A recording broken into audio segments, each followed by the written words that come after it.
All right, you've got 7 o'clock and you are live. Great. Thank you so much, Carrie. We'd like to welcome everyone to the June 23rd regularly scheduled meeting of the City of Oneonta Housing and Zoning Board of Appeals. Carrie, would you call the roll, please? Chair May, Here. Vice Chair Tomato. You're muted. Here. Commissioner Back, Here. Commissioner Friedman, Here. Commissioner Reese, Commissioner Montanti, Here. Councilmember Rafter. Here. You have a quorum. Great. Thank you so much. I would look for a motion to either approve or amend the meetings of April 13th, 2021. So moved.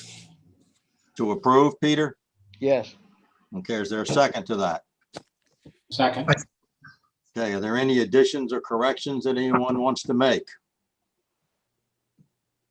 Hearing none, we'll move to approval by acclamation. We'll move on to old business. The first item on the agenda is 27 Elm Street. Who is here representing that property?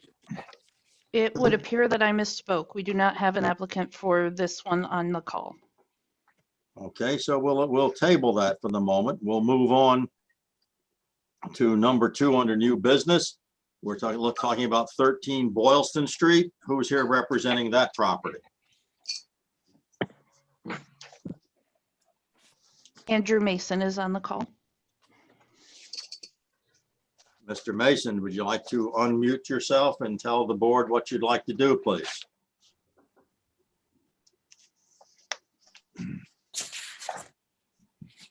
Yes. What I am proposing and requesting a permit for, is my sound okay? We can barely hear you, but we can hear you. Okay, let me see if I can crank it up any.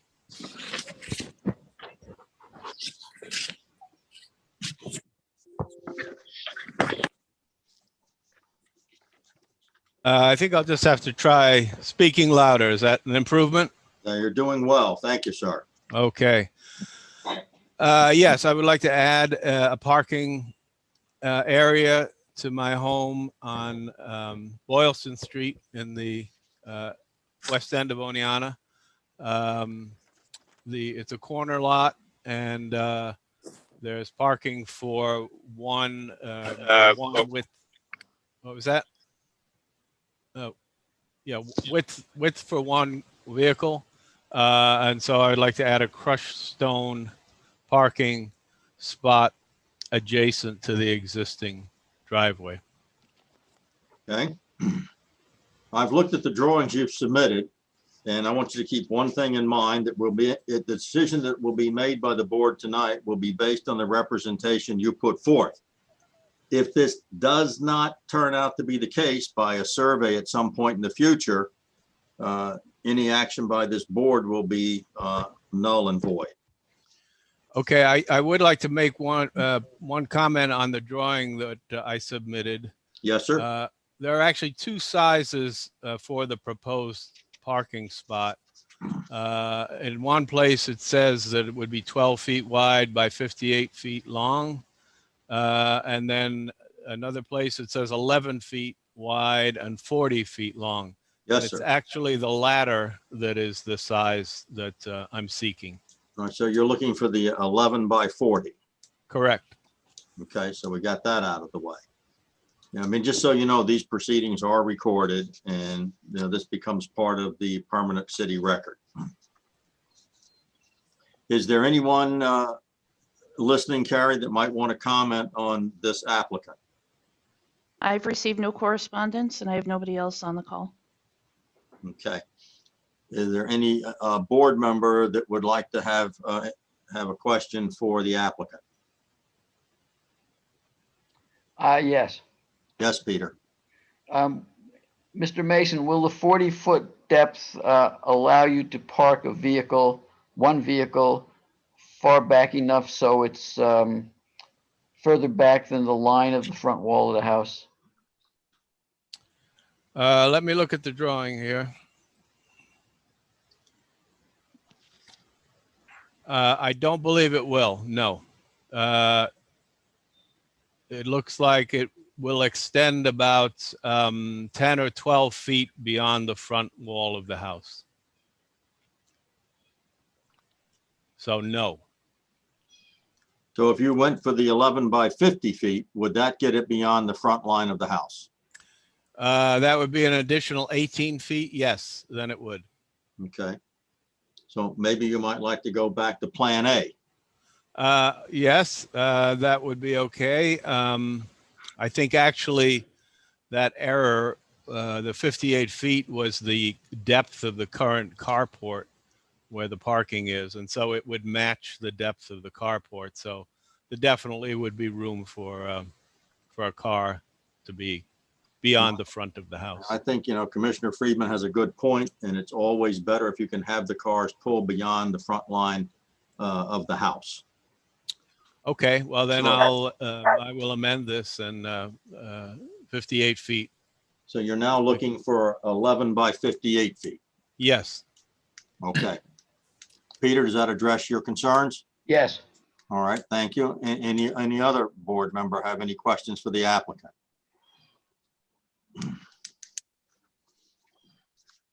Mr. Yurley, do you have any comments that you'd like to share with the board at this time? Nope. Okay, it was your determination that this was a type 2 action?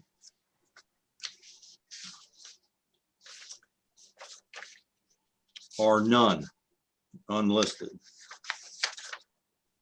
Yeah, it's likely a type 2 action. Okay. So then I guess the first order of business is to see if there's anyone on the board that has any objections to us calling this a type 2 action and no further action necessary. Hearing no comments, I would look for a motion. I move to approve the application as stated by Mr. Mason and to go back the 58 feet. Okay, And so 11 you want to foot. do both first? You want to make the motion for it's a type 2 action and no further actions required? Sure. Okay, is there a second to that? Second. Okay. Is there any questions or comments from the board? No, hearing none. Carrie, call the roll on that motion, please. Chair May, Aye. Vice Chair Tomino. Vice Chair Tomino, you're muted. Aye. Commissioner Beck, Aye. Commissioner Friedman, Yes. Commissioner Montanti. Aye. Passes. Okay, so then we'll take, Peter's motion on the approval, and that is to include the 11 by 58 crushed stone driveway. Is that correct, Peter? Yes. Is there a second to Peter's motion? I'll second. All right, their motion is on the floor. It's been made and seconded. Is there any further comments? Hearing none. Carrie, please call the roll. Chair May, Aye. Vice Chair Tomino, Aye. Commissioner Beck, Aye. Commissioner Friedman, Yes. Commissioner Montanti. Aye. Passes. Great. Thank you very much. Thanks for coming, Mr. Wilson. Hope everything is okay with your project. Thank you very much. Let's go to item number 3 on the agenda. I 24 just want to tell Market you, Street. Dave Munson is now present. Unfortunately, I was having a problem with my computer. No, that's fine. We'll get to you at the end then, Mr. Munson. Okay, thank you. Thank you very much. So we're moving on to new business, number 3, 24 Market Street. Who is here representing that property? David Leahy and Jeff Doyle. Great. Would you like to explain to the board your request? Our request is to put up a double-sided digital sign in the front of Foothills. In the driveway entrance, there's a planter in there. And its size is 5 by 10 of visible space per side. Similar to the sign that's there now. similar to the sign that is there now, that was unable to, due to extreme circumstances at a previous location about 30 feet from its present location. Okay. Thanks, Dave. Is there any question from any of the board members about this applicant? I have a Is this- question. Is this, and this is an additional sign into the one that's there right now? No, No, ma'am.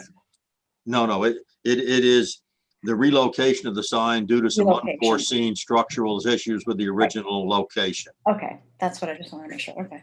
So the sign is the same exact sign that's there now at the same exact location. It's a few feet to the, if you face the foothills from Market Street, Peter, it's a little bit to the left. It was going to be attached to the building and try to be freestanding. They could not accomplish that due to some underground utilities at that location. So the sign now got moved to the front. So this is for approval of what's there now. Yes, sir. Okay. Which is a small modification from their last application that we approved. Okay. I have a question. Yes, sir. Were there any restrictions on what kind of advertising or signs could go up there in the prior approval? They were not. I would like to see a restriction against off-premises advertising at this location. I mean, I think it's a great idea to get attention to the center, but I see no need to advertise things that aren't taking place there at all, like sell a waste sign that's up there now. all right. Thank you for those comments. Is there anyone online from the public that would like to comment on this application?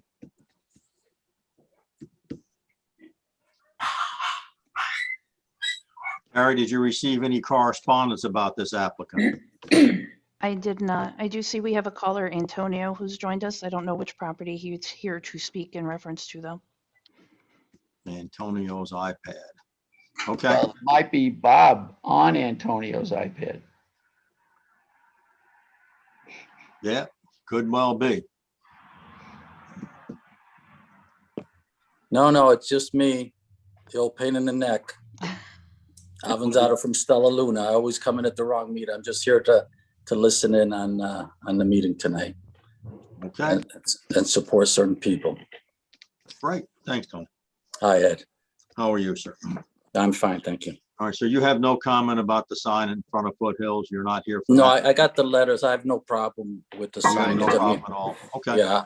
How else are you gonna advertise your business or whatever you're doing? you know? Or whoever is performing there, absolutely. Yeah, right. I concur. Any other board member have any questions or comments for the applicant? All right, well, hearing no one else from the public comment section is closed. Board members don't seem to have anything else to say. I would look for a motion to either approve or deny this application as presented. And so make the motion to approve the application as presented. As presented. Is there a second to that motion? I'll second that. All right, so the motion has been made and seconded and is on the floor. If there's no more comments from the board members, I will ask the clerk to call the roll. Chair May, Aye. Vice Chair Tomano, Aye. Commissioner Back, Aye. Commissioner Friedman, No. Commissioner Montanti. Aye. Passes. Okay. Well, Mr. Leahy, Mr. Doyle, you can move forward with getting your sign permit. So, Thanks, Ed. Good luck. Thank you, sir.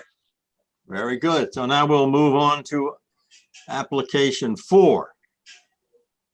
Oh, 180 River Street. Who is here representing 180 River Street? I am. You're representing yourself? I'm representing myself. Yes, sir. Okay, well, we will accept that. You want to give us a quick synopsis of what you'd like to accomplish? Sure. So we contacted a contractor with the intention of beginning our front porch project in July, with the understanding that projects and materials and supplies were significantly delayed. We were happily surprised when in April he showed up and started work. However, we had not yet filed our building permit as required. Same day, we filed our building permit and then discovered that I had not done enough research to know that I require a 20-foot setback in the area that I live. Construction of this porch has resulted in a 17.5-foot setback. I did do an informal survey of the homes surrounding mine and find that the average range between 15 to 18 feet, though there are some admittedly that have far more than the 20 required. Okay. Is anybody on the board that has any questions for this applicant?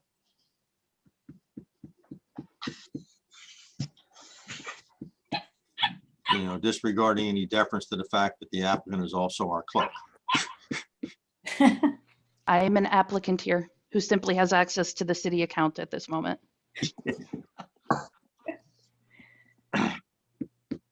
Is there anyone online from the public that would like to comment on this application?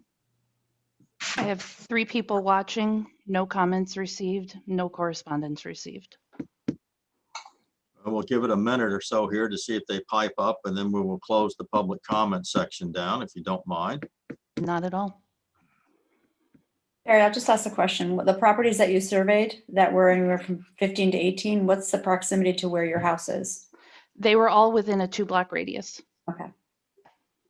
There were some further down closer to Main Street that have far less of a setback. We're talking 5 to 7 feet. But general, my surrounding area was about 15, 17 feet. Okay. Yeah, I mean, I've had a chance to review the project as it stands, and I have walked the street, and I can tell you that, you know, what Carrie has stated is in fact the truth. It's basically a setback and an area variance, and it has been declared by the code office as a type 2 action. So if there's no public comment, so we'll close the public comment section now. Are there any more comments or questions from the board?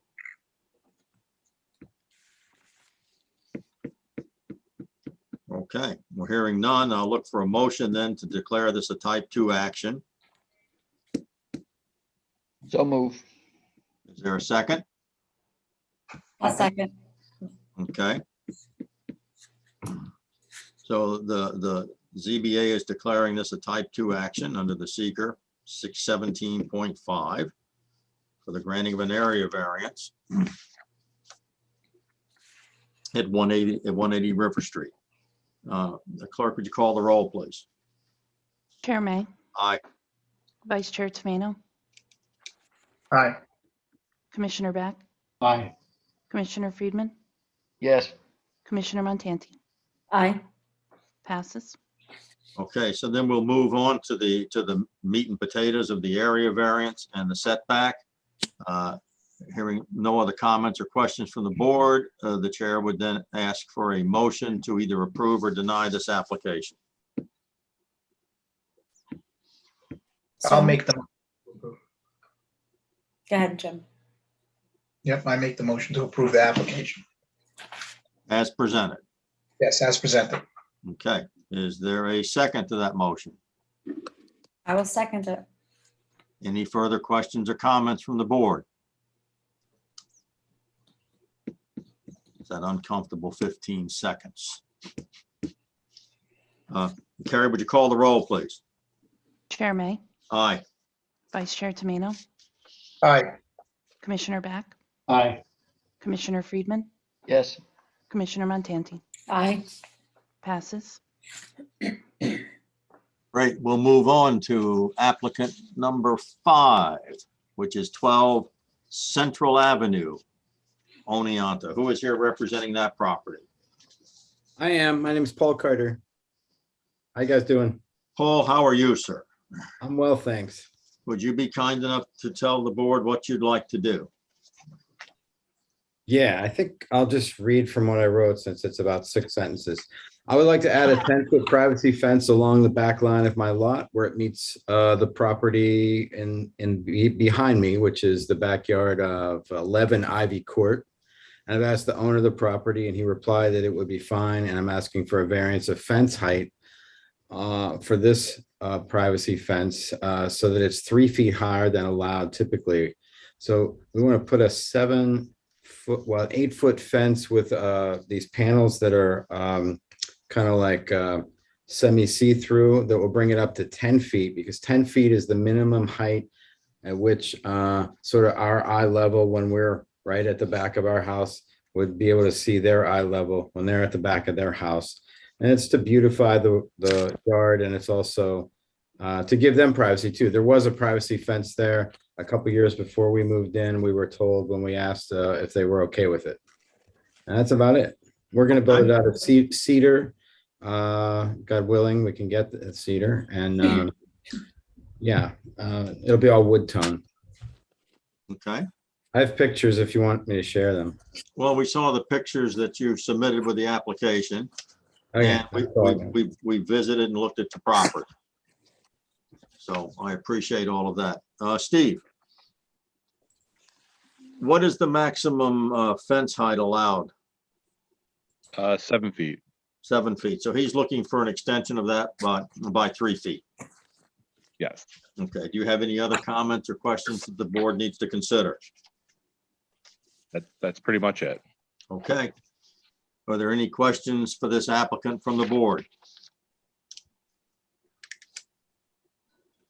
I have one. The additional height that you're looking for, property is sloped, and that's the reason for the additional height to give you the blockage. Absolutely. We're up about 15 feet from our back porch to their back porch, and only over maybe 80, 90 feet linearly.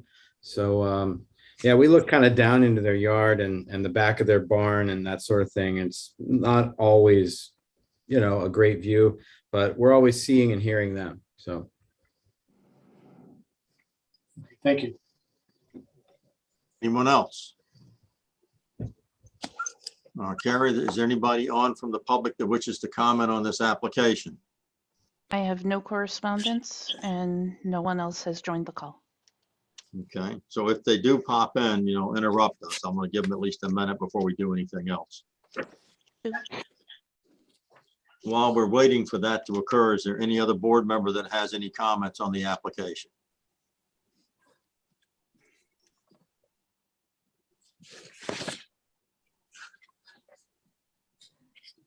All right, well, at this point, I would look for a motion to either approve or deny the application as submitted. So moved. So the motion is on the floor by Commissioner Friedman. Is there a second? I'll second it. Any further questions or comments? Hearing none. Carrie, please call the roll. Chair May, Aye. Vice Chair Tomino, Aye. Commissioner Beck, Aye. Commissioner Friedman, Yes. Commissioner Montanti. Aye. Passes. Well, Mr. Carter, I guess you can build your fence. You go to the code office, get your permits. I mean, don't just start building away without the permission. Right, you don't need a permit for a fence. Yeah, no permit required. None required. Perfect. Build away. Thank you. for Thank you that. very much, everybody. Your process is really slick and elegant. Thanks. Well, we strive for slick and elegant. You come here, Actually, you pay your elegant. money, you get an answer. Hopefully you like it. Yeah. Thanks, guys. All right, now we're moving on to item 6 on our agenda, which is the 305 Main Street. Who is here representing that property, please? Marcia Hoig. Marcia, how are you this evening? Good, how are you? We're doing very well, thank you. Would you like to give the board an overview of what you'd like to do, please? Yes, originally, I think on the proposal, I had said we wanted to construct a 26 by 21 addition to the existing Lord's Table building. Yes, ma'am. Since that time, we had Jim Forbes come to give us his opinion. He recommended changing the dimensions to 24 by 26. So And what we, you're asking right now to change this to 24 by 26. correct. All right, 1 second, please. Steve, is there any issue with that? Does it create any additional problems? I would have to, well, what was the original? The original was 26 by 21. They now want to go 24 by 26.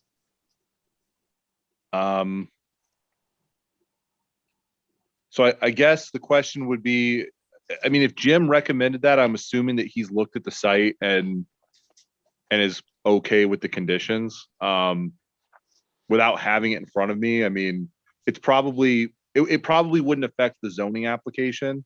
Fine. So That's really all I would say, wanted to know. So it's Yeah. your opinion that it will not affect the application as put in if we approve it as a 24 by 26, as Mr. Forbes is a PE and would probably give us whatever information we needed to substantiate that. So, yeah, I Marcia- mean, this is here for setbacks, so it's already Right. encroaching, so it's kind of 6 to 1, half dozen the other. Yes, sir. Perfect. All right, so I didn't mean to interrupt, Marcia, if I get some of those things straight. So you still plan on using the building for walk-in freezers, storage for dry goods, and possibly a generator? Correct. Okay, so nothing else has changed there. So go ahead. No. You have the floor. Nope. The walk-in freezer is basically a 4-panel unit that would go on top of the concrete slab. And then we would just like to storage shelves to store dry canned goods. The generator, I believe we talked with Steve about possibly putting that as like an offshoot of this 24 by 26. So it's not actually inside the building.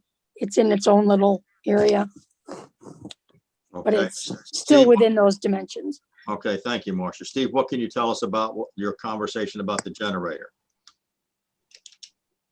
We advised that it would require an electrical, master electrician or an installer. All those things are kind of spec'd on their own manufacturer specs. Yes, sir. So it would basically depend on Jim Forbes' drawings and, you know, the approval of the manufacturer and installer of the generator. Okay, but you don't see any problem with it creating any additional setback requirements as this variance will cover the setback?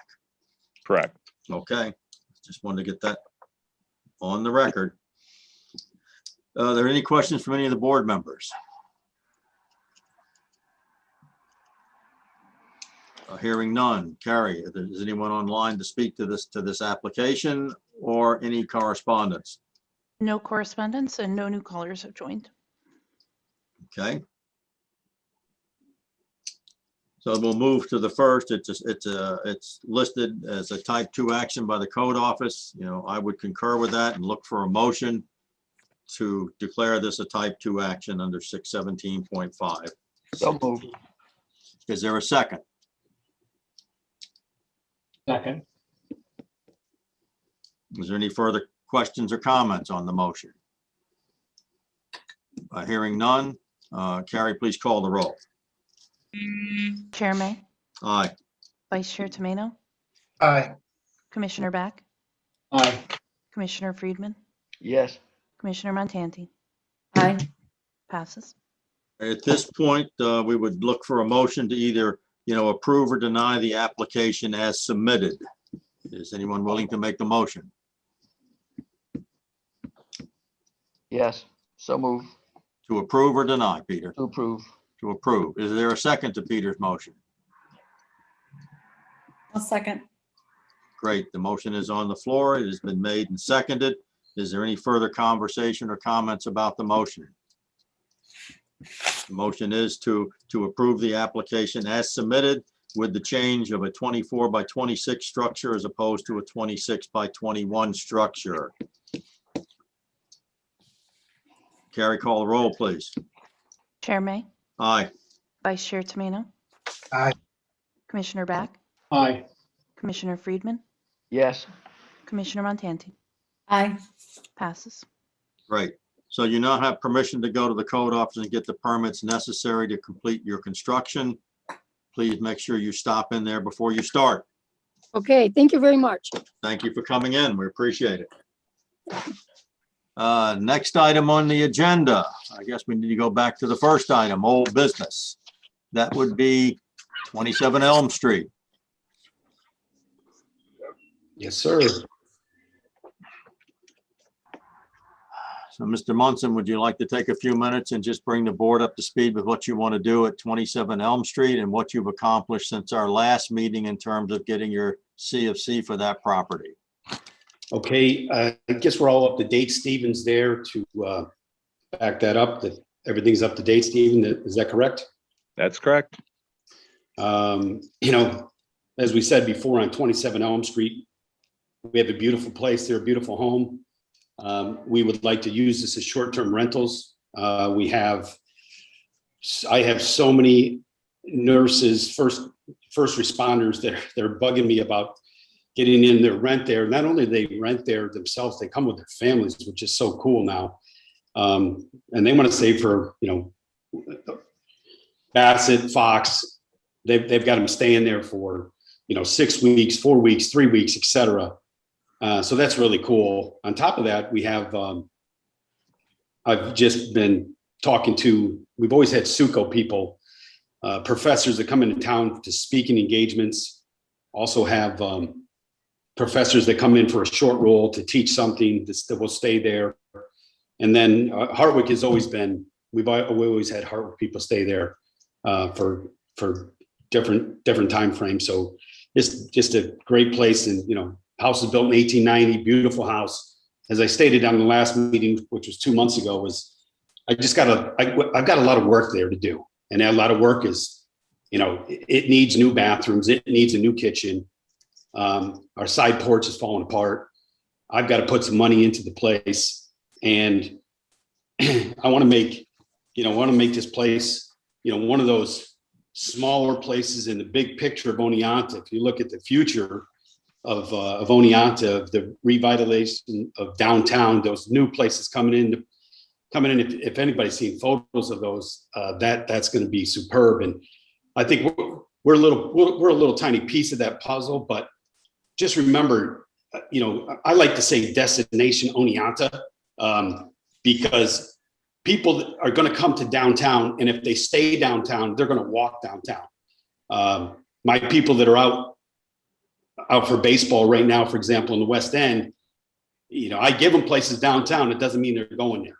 But I know if people stay downtown, people over at Watkins, that I own 28 Watkins, which is another 1890 house, very beautiful house. And people just stayed there from Colorado, and they just rant and raved about, wow, how convenient this is. We can walk downtown, we can go to this shop, etc. So I just think it's super cool.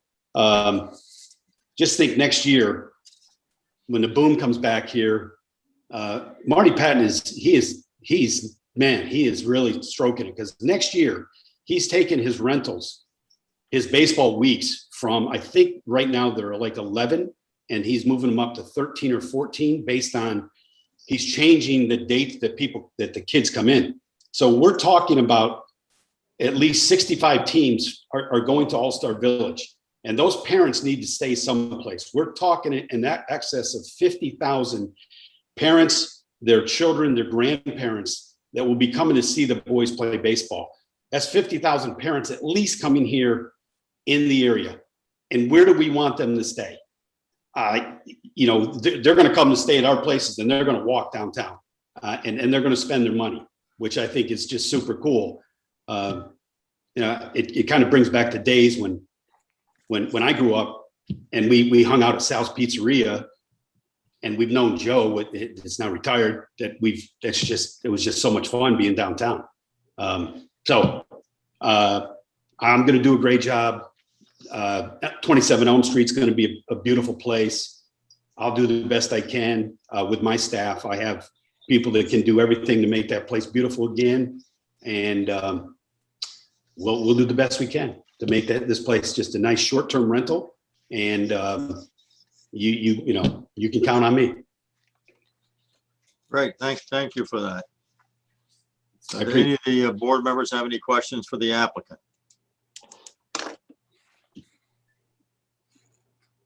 Dave, do you have other rental properties in the city? Yes, I do. How many? Well, I just purchased 5557 Church Street.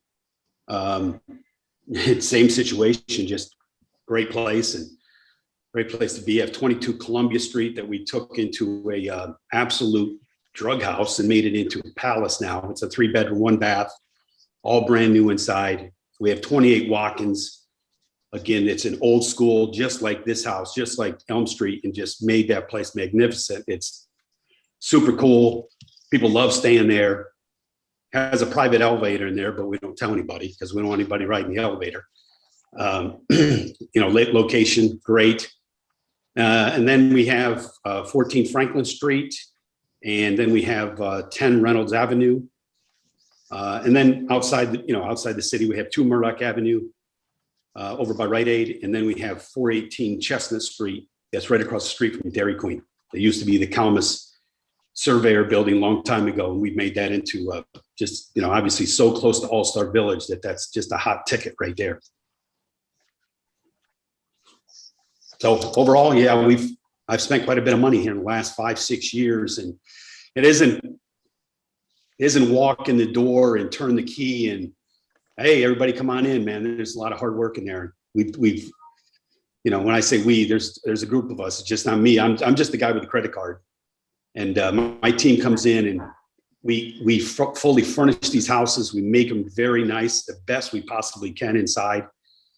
Buying furniture from all over the place to make them look, really sharp. So when people leave, they're like, wow, he was right when he told us that, Watkins is super cool to stay in. 22 Columbia, the people just left and they're just like, we didn't believe the pictures. They brought up a picture from 6 years ago that was super ugly. And I said, no, that's not the photo. Here's the photo. And, they just love the place. And then I helped manage David Ranieri's places on Columbia Street. And we did the same thing with his places. We really upgraded them and made them totally first class, where if a college student walks in there now, they're like, you're kidding me. You're going to let me stay here? So you have 7 houses in the city, correct? Yeah. Thank you. Any other board member have any questions for the applicant?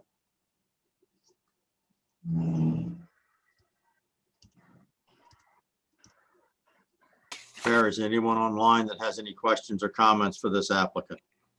There are no correspondence received. Either opposed or in I favor do. of? Correct. There are none. I have some comments, Ed. Okay, Tony, go ahead. Well, first of all, Dave Munson, Sal's Pizzeria you used to hang out. What happened to Italian Kitchen, buddy? I went there too. What? You know that. Okay, well, you can mention it here. Free advertising. Sorry. Anyway, look, I'm not here to say what a great guy Dave Munson is or what, but I am here to say that whether it's Dave Munson or somebody else, last meeting I was there years ago, 3-4 years ago, I forget when it was. I ran from Stella Luna just to try to get to the meeting, and I came to the wrong meeting. But the one meeting I did come to, I kept saying how, the world is changing. People want Airbnbs. They want VRBOs. They want Ubers.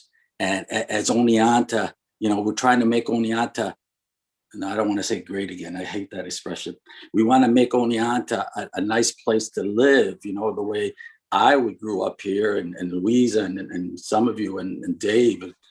We want to make it a place where people can come and visit here, because it really is a great place to be. Okay.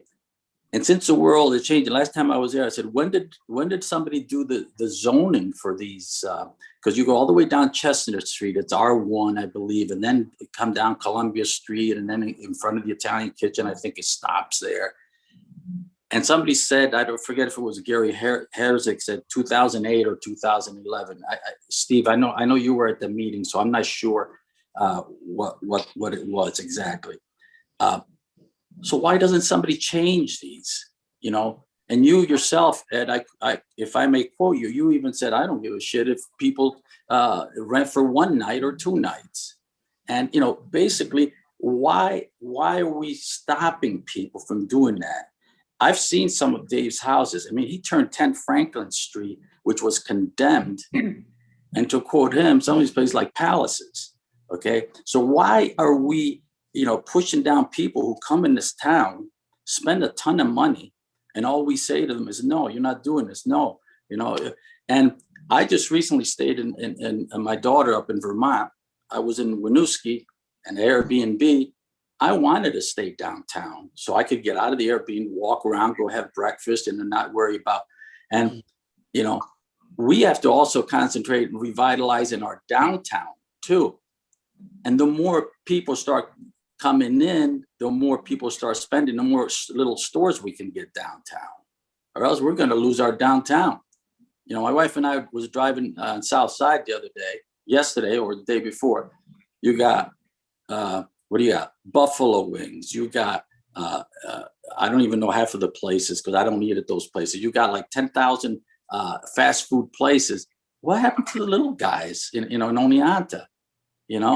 I know some of us have closed down, but there's still places, and we have to try to promote our downtown.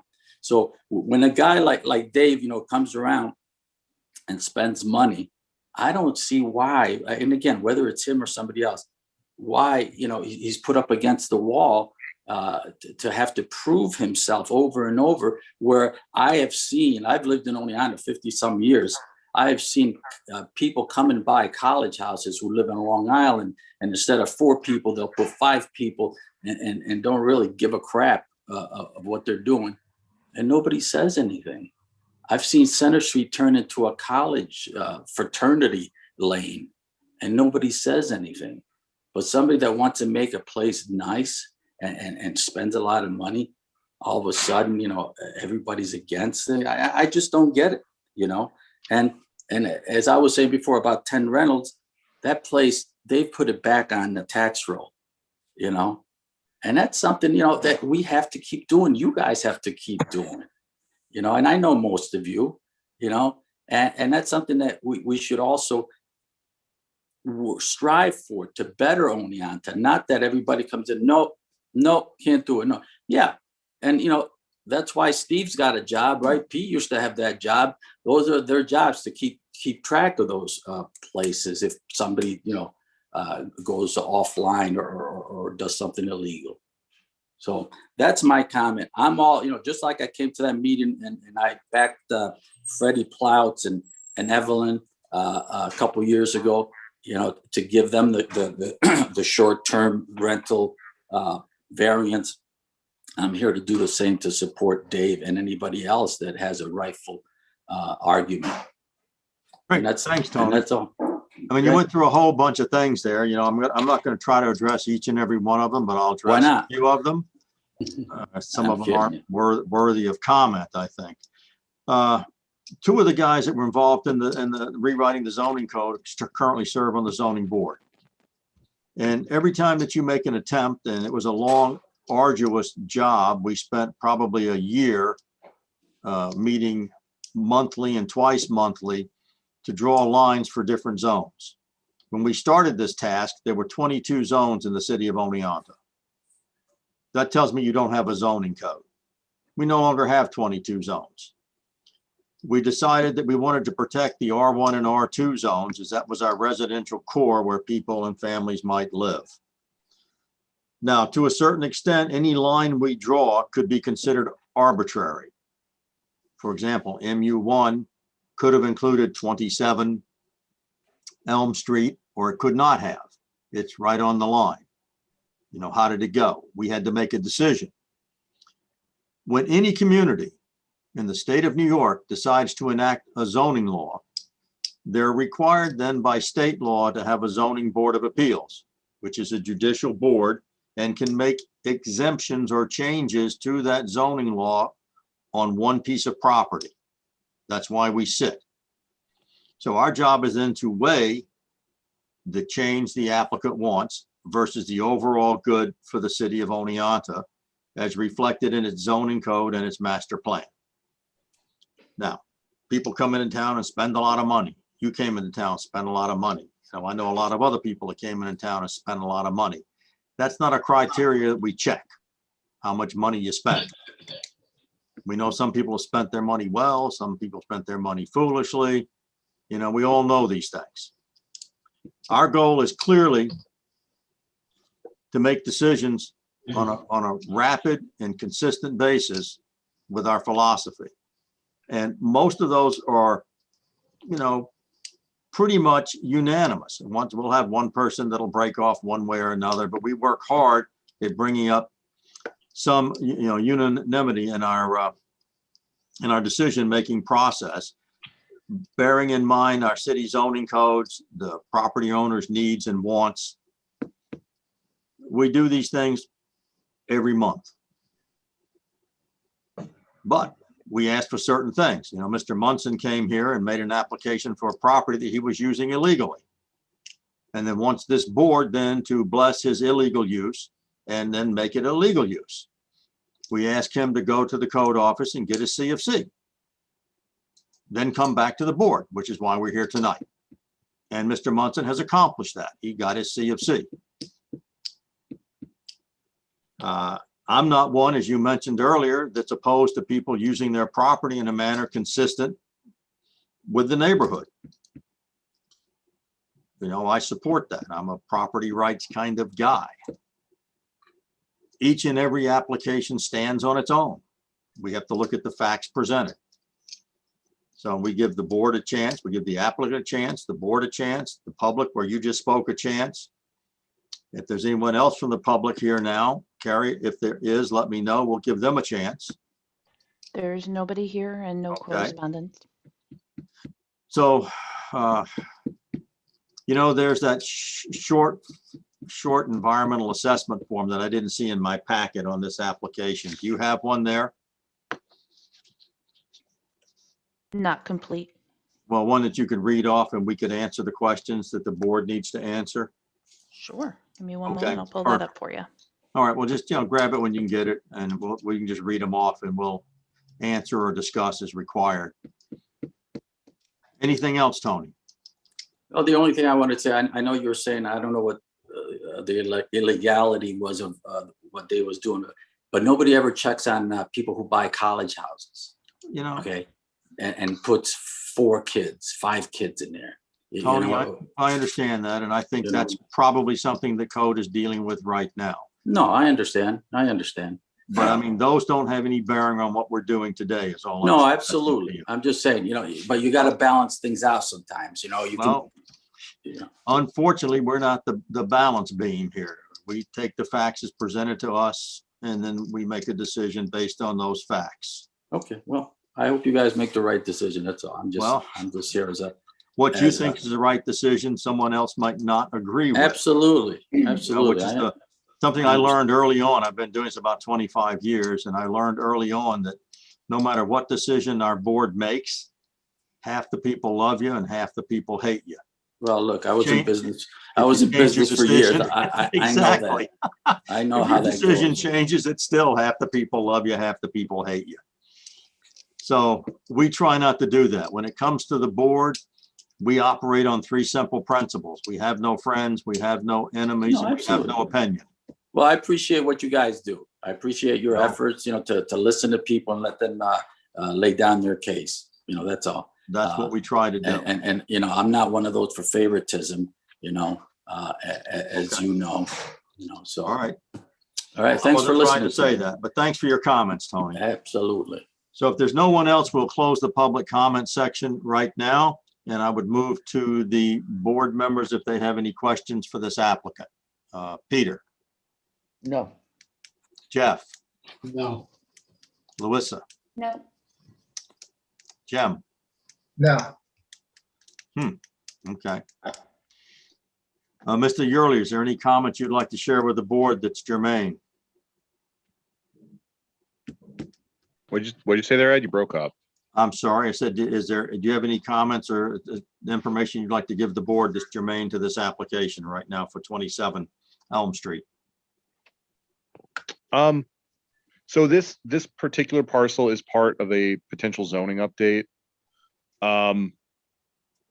The property theoretically, if it goes through the legislative body, could become part of the MU1 zone due to its proximity to essentially adjacent uses.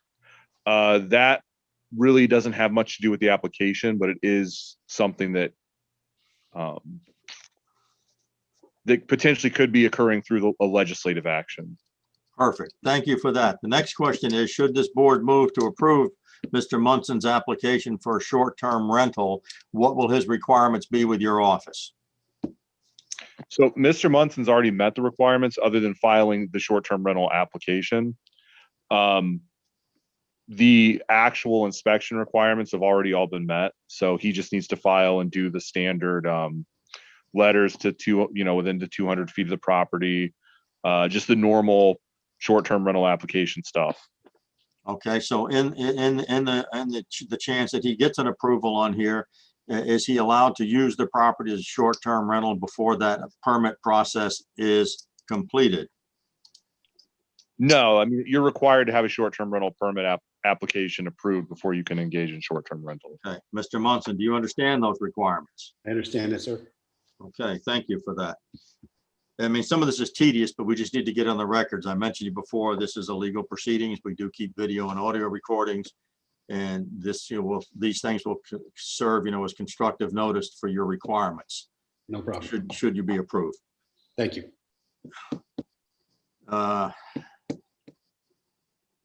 I'd like to take the liberty, if it's all right with the rest of the board, to move through the short form environmental assessment, short environmental assessment form. So if I hear no objections to that, Carrie, would you read the questions out and then the board can answer them? And what I would like to do, with your permission, is I will answer the questions. And if anyone thinks I'm incorrect, please speak up and correct me. Is that all right? Okay, go ahead, Carrie. Does the proposed action only involve the legislative adoption of a plan, local law, ordinance, administrative rule, or regulation? Yes. Does the proposed action require a permit, approval, or funding from any other governmental agency? No. Total acreage of the site of the proposed action? It's less than 1. Total acreage to be physically disturbed? None. It's an existing facility.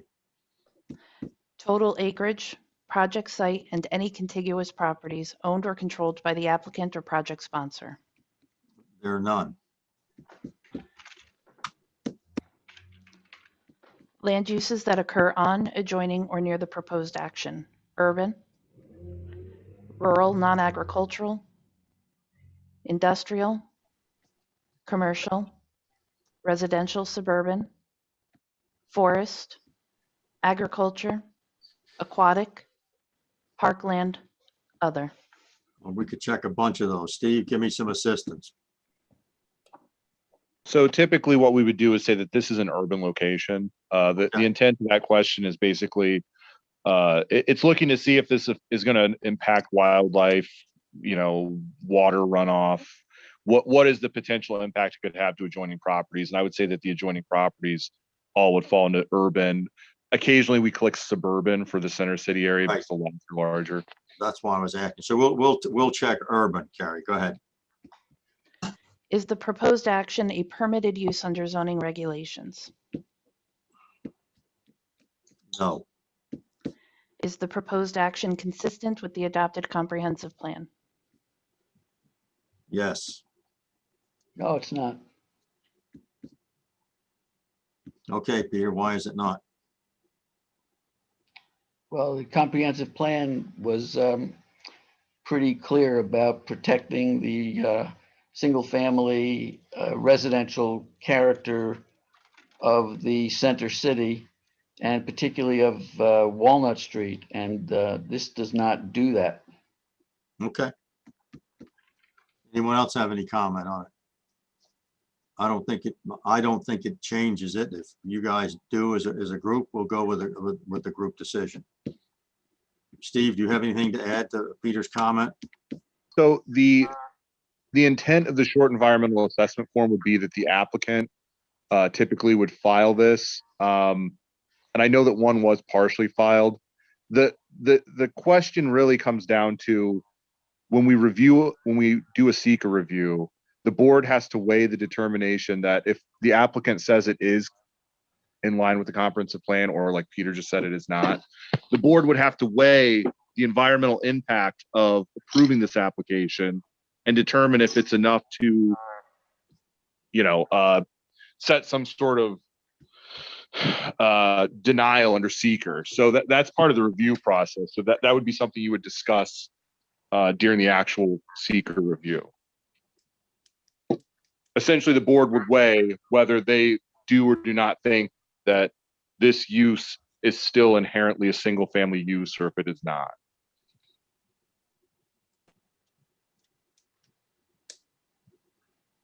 Well, thanks for that, but it's still somewhat confusing because we do allow people in most zones and single-family zones to rent their house on short-term rental basis if it's their residence. Correct. Now we start splitting hairs. Right. So the intent of the seeker form is to do an environmental review, not a zoning review. So what you're looking at when you're looking at a seeker review form is you're saying, does this have an environmental impact that will be great enough to require further review? Or is this something that technically our zoning code or our comprehensive plan does allow rental properties in most zones that are single family? So would this in fact not be that much of an environmental impact because the property is still being used as a single family home in a single family zone? The Yes, use sir. not permitted, but is the environmental impact substantial because it's a short-term rental versus a year-round or college rental or something like that? Sure. All right, Steve, thank you for that. I mean, that was the way I was thinking about it. Does any other board member not think about it the same way? Go ahead, Jim. I have a question for you, Ed. Go ahead, Jim. Well, yeah, I just think that this went through the planning commission about 4 or 5 years ago. And they allowed for a bed and breakfast to be put into that particular location. So Right. it actually would go through a review process that followed the, comprehensive plan. So It's not going to have an environmental impact. I don't The think reason it's I would gonna have- answer it no. Peter, go ahead, sir. Well, there's a distinction here that is not splitting hairs in my mind, which is that this will not be an owner-occupied bed and breakfast. No, As we was approved. understand that. Yes. My sir. question for you, Ed, though, is I don't recall doing this, going through all of the seeker questions in the past. What is special about this that we're doing that? Steve, can you answer that question for Peter, please? Technically, seeker is always required before a determination can be made. Some of these actions, because they're type 2, they don't require further environmental review. This is technically an unlisted action because, like you said, Peter, it isn't in agreement with the zoning code. And I would argue that it probably is not entirely in line with the comprehensive plan. But the question then becomes, when you review this, it's an environmental review. So the answer can be no, because anyone applying for use variance, the answer is always going to be no, it's not in compliance with the local zoning ordinance. Right. So the point of the seeker review is to say, if we issue this use variance, is it going to have environmental impact that is something more than low or, non-existent? Thank you, Steve. Peter, does that answer your question? So the issue of environmental impact, I think, is almost besides the point, because this is a minor environmental effect of this one use. But the issue really is that by granting this without meeting the criteria for a use variance of a non-self-created financial hardship, we're opening the door to doing it again and again. So I believe that it will be the zoning board will be hard pressed in the future to turn down other similar applications. even further into the Walnut Street Historical District and the Center City, as well as Suncrest Terrace and, you know, the different single-family areas. Well, that's So on that basis, I think there is a significant environmental effect. So Okay. so Peter, just to kind of follow that, the environmental impact is not just limited to like rocks and trees and birds and I mean, it is, you're supposed to take into account the, you know, the built environment. Like it's not just, that's why I'd ask questions about the zoning code. It's not just, you know, vegetative, you know, that type of environment. You're reviewing all parts of it. So the concern that you brought up is a legitimate concern to bring up in regards to seeker. That's kind of what you're supposed to be doing when you do a seeker review. So not being on the board, I have no say in this, and I'm not trying to sway the board one way or the other, but what you're bringing up are points that you would bring up during a seeker review, and that is part of the seeker review process. Thank you. Anyone else on the board have any comments about it? So if there is no strong objection, we're going to check the no box and move forward to the next line, Carrie. Is the proposed action consistent with the predominant character of the existing built or natural landscape? Yes. Is the site of the proposed action located in or does it adjoin a state-listed critical environmental area? No. Will the proposed action result in a substantial increase in traffic above present levels? No. Are public transportation services available at or near the site of the proposed action? Yes. Are any pedestrian accommodations or bicycle routes available on or near the site of the proposed action? Yes. Does the proposed action meet or exceed state energy requirements? Mr. Munson, Yes, sir. energy requirements. You're going to meet, you know, LEED certified, insulate the building, not increase energy load. Oh, yeah. I mean, all the electrical in it is, Okay. we've upgraded that. So you're saying yes. Oh, yes, yes. Okay. The answer is yes. Next. Will the proposed action connect to an existing public-private water supply? Yes. Will the proposed action connect to existing wastewater utilities? Yes. Does the site contain a structure that is listed on either the state or national register of historic places? No. Yeah, so the Walnut District is a historic district, so that That particular building is property- not, is it? When I looked, it was not. Right. So the question would be, is it adjoining? So it would be adjoining. Okay. Yeah, I would definitely mark We'll yes. on change that response to yes. Is the proposed action located in an archaeological sensitive area? I would say no.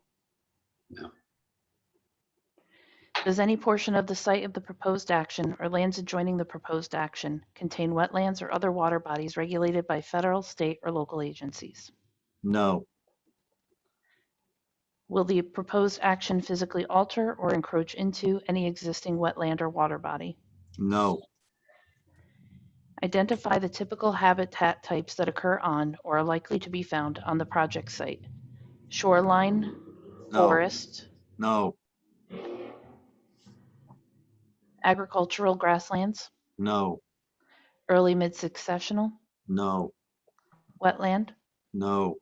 urban, Yes. suburban. No. Does the site of the proposed action contain any species of animal or associated habitats listed by the state or federal government as threatened or endangered?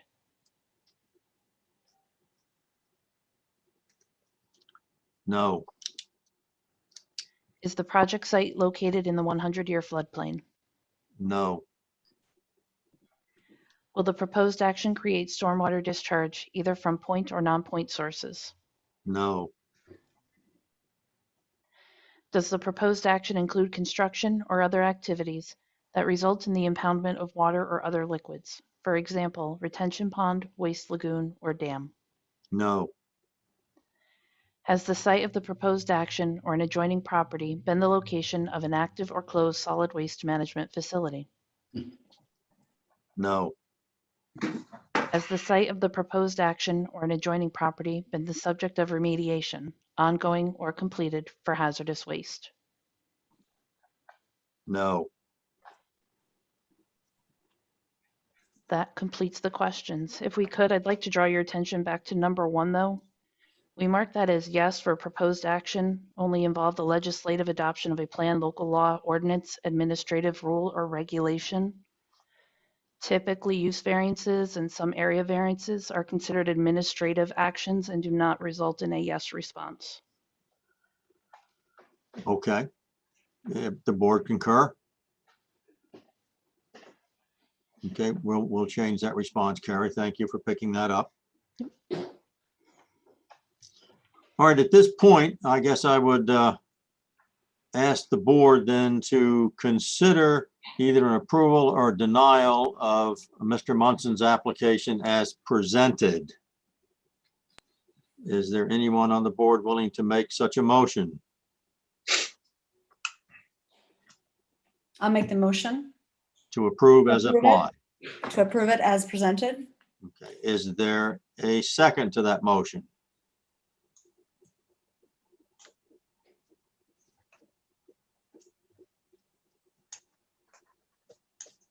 I'll second it to bring it to the vote.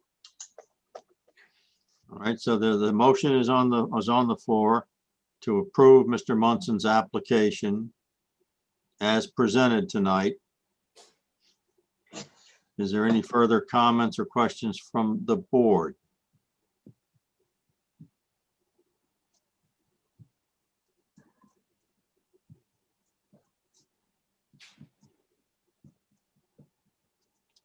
Hearing none, Carrie, call the roll, please. Chair May, Aye. Vice Chair Tomato, Aye. Commissioner Beck, Aye. Commissioner Friedman, Oh, Commissioner Montanti. Aye. Passes. All right, so Mr. Munson, you have your variance to proceed with just one small admonition. Try to stay within the lines, please. Yes, Go to sir. the code office, do what you need to do. Be there tomorrow. Very good. Thank you sir. for coming. Thank you. Appreciate it. Appreciate it. Carrie, any other business that we need to deal with that I don't see on the agenda? There is nothing. Has anyone else, called in or expressed any interest in talking to us? They have not. My apologies. All right, well, with that said, then I would look for a motion then to adjourn. so move. That was quick, Peter. Thank you. Is there a second? I'll second. Perfect. Anyone objecting? By acclamation. Thank you so much, Carrie. Appreciate all your help. Thank you. We all